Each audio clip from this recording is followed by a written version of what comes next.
All right, what's going on? It is what?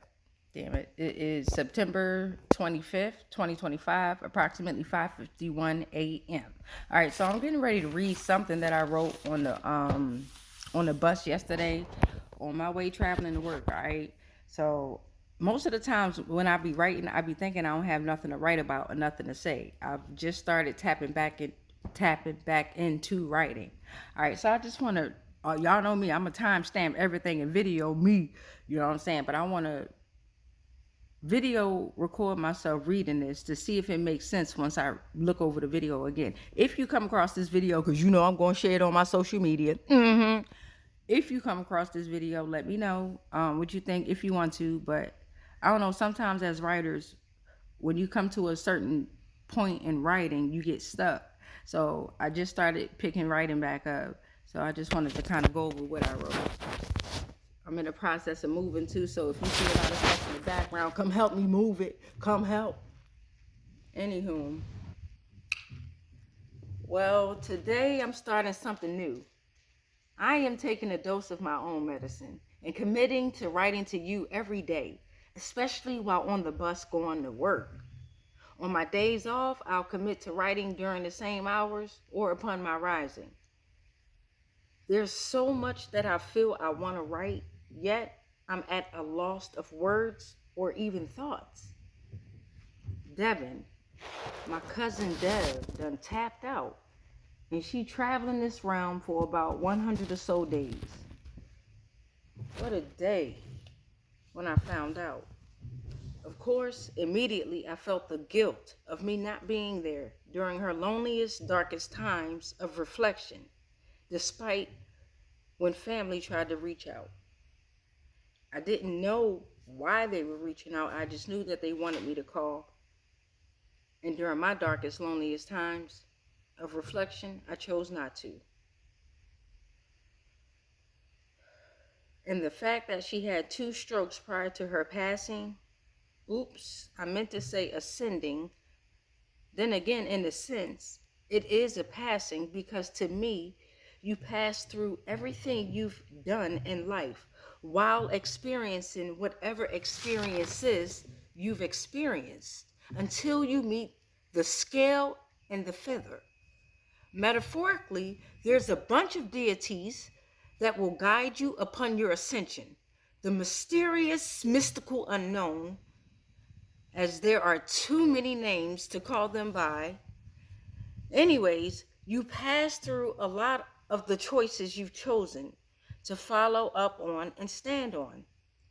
It brings me back to a thought I had of how we are truly our own gods, our own judges, because in that or in those moments, when you die and go through the dark night of the soul phase, you then realize that not even God, Allah, Buddha, Jesus, Muhammad, Krishna, any of them can save you. You must travel alone. And it's during that shallowest time of reflection you are able to see what you've chosen in life. It is then that you decide whether to let that version of you die off and wither away, or whether you want to keep living in that version of you, meaning we continuously are chosen to live. And in this physical realm, we chose to come here. We chose to learn here. We chose to experience, attach, and detach time and time again until we choose that we are done. Our internal God has chosen for us that this physical life is done and we have done well. We separate from the physical body and our energies is released, and what a precious time to be alive. I mean, in 2025, we are no longer attached to any other entities but ourselves. As you are free to fly into your truest form of energy, majestically merging into the sea of chosen divine energies, every desire fulfilled. Then I stopped because I was getting off the bus going to work, and then I came back. I'm on the bus at 5:24. Stick with me. I'm back, beloved. Give me a second and let me read what I wrote. I read what I wrote. Wow. It amazes me how I'll think I have zero to write. Then boom, we're pushing to page 4.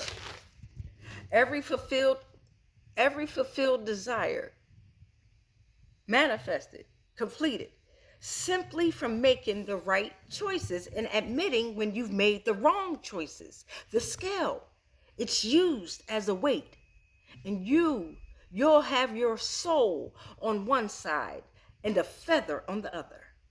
Your soul must be as light as that feather. And the only way to ensure that it is to surrender whatever has weighed you down in life. Don't confuse evasion with surrender, because in the moment of release, you must tell the truth and face whatever it is that you surrender. You can't run from the shadows, and you definitely can't hide the truth. As it shines as bright as the sun, it will scorch your soul and burn through the illusions of lies, revealing all truths. So it's best to just face whatever choices you've made. I'm learning that we truly decide what's right or wrong simply from the emotional attachment we have to the choice we made. Like, I wonder, for those who commit murder, are they held accountable if they believe they did nothing wrong? I wonder then if it's even considered a sin. Me, personally, emotionally, physically, spiritually, I wouldn't intentionally kill anything, not even an ant. I wouldn't, as my heart would weigh heavier than the scale tipping it over to fall.